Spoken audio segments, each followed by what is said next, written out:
В ходе проведения оперативно-розыскных мероприятий оперативными сотрудниками отдела экономической безопасности и противодействия коррупции отдела МВД России по Нерюнгинскому району, направленных на установление лиц, причастных к незаконному обороту контрафактной алкогольной продукции и установление места ее хранения, был задержан местный житель города Нерюнги.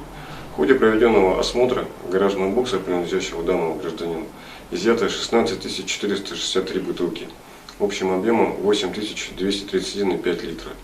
В том числе в помещении данного гаражного бокса изъята табачная продукция с признаками контрафакции марки Винстон.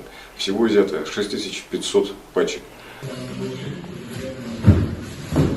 В данных ящиках находится контрафактная табачная продукция различной марки. Это я уже все оставила.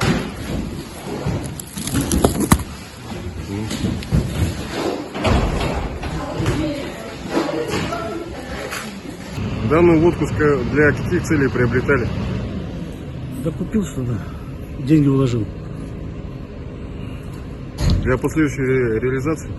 Подорожает, может заработаю, пенсию скоро есть.